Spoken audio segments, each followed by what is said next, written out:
గంజాయి అమ్మినా, చోరీలకి తెగబడ్డా, దోపిడీలు చేసినా, ఆఖరికి హత్యలకు తెగించిన అన్నిటికీ ఒకే రకమైన ట్రీట్మెంట్ ఇస్తున్నారు అనంత పోలీసులు. నిందితుల్ని పట్టుకోవటం, కోర్టులో హాజరుపరచడం, శిక్షలు అమలు చేయటం, వీటన్నిటికంటే ముందు తమదైన స్టైల్లో కోటింగ్కి మించిన పనిష్మెంట్ ఇస్తున్నారు.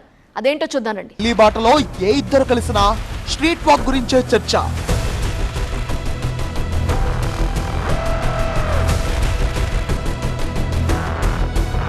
తప్పులు చేయకండి, సమాజంలో అవమానాలు ఎదుర్కోకండి అంటున్నారు అనంతపురం జిల్లా పోలీసులు. కోర్టు వేసే శిక్షల సంగతేమో గాని నడి రోడ్డుపై అందరి ముందు అవమానకరంగా నిలబెడతామని హెచ్చరిస్తున్నారు. హెచ్చరించడమే కాదు, చేతులకు బేడీలు వేసి అన్నంత పని చేస్తున్నారు.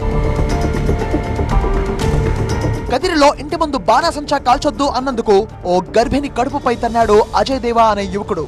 ఈ ఘటనను సీరియస్ గా తీసుకున్న పోలీసులు అతన్ని నడి రోడ్డుపై నడిపించుకుంటూ తీసుకువెళ్లారు. జగనన్న పార్టీ చేసుకుంటున్నారు సార్. టపాసులు కాలుస్తుంటే కొద్దిగా వెళ్ళి అటు కాల్చుకోండి అని చెప్పాం.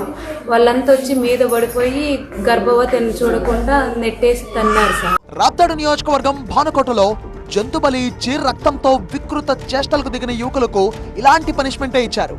అలాగే గంజాయి రవాణా చేసి యువతను మత్తుకి బానిసలుగా చేస్తున్న నిందితుల్ని ఇలాగే తీసుకువెళ్లి నేరుగా కోర్టులో హాజరుపరిచారు.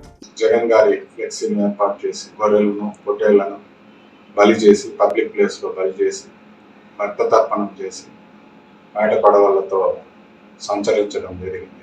దీనివల్ల ప్రజల్లో భయాందోళనను రేకెత్తించడం జరిగింది. దీని మీద ఒక కేసు రిజిస్టర్ చేయడం అయింది. దీంట్లో ఇప్పటి వరకు 6 మందిని అదుపులోకి తీసుకుని ఉన్నాం. కేసు దర్యాప్తులో ఉంది. వివాహేతర సంబంధం కారణంగా హత్య జరిగిందని తేల్చిన పోలీసులు 4గురిని అరెస్ట్ చేసి ఇదే తరహా ట్రీట్మెంట్ ఇచ్చారు. అనంతపురం జిల్లా కేంద్రం మధ్యమత్తులో స్నేహితులు రాజా, అజయ్ గొడవ పడ్డారు. రాజాపై కత్తితో దాడి చేసి అజయ్ పారిపోయాడు. వెళ్తూ ఆటో డ్రైవర్ పై కత్తి దూశాడు. అతన్ని పట్టుకునేందుకు వెళ్లిన సిఐ శ్రీకాంత్ పైన అజయ్ అటాక్ చేశాడు. ఈ క్రమంలో పోలీసులు జరిపిన కాల్పుల్లో అజయ్ కాలికి బుల్లెట్ గాయమైంది. అతన్ని కూడా ఇలాగే స్ట్రీట్ వాక్ చేయించారు పోలీసులు. నేరం చిన్నదా పెద్దదా అని కాదు మ్యాటర్, తప్పు చేస్తే పనిష్మెంట్ ఇట్టానే ఉంటుందని చెప్తున్నారు పోలీసులు. ఈ తరహా పనిష్మెంట్ పై కొన్ని విమర్శలు వస్తున్నా పోలీసులు పట్టించుకోవడం లేదు. నేరస్తులంటే జనంలో భయం పోగొట్టడానికే ఇలా చేస్తున్నామని సమర్థించుకుంటున్నారు.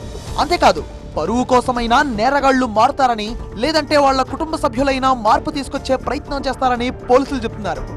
మార్పు మంచిదే, మరి పోలీసుల కొత్త ట్రెండ్ ఎలాంటి రిజల్ట్ ఇస్తుందో చూడాలి.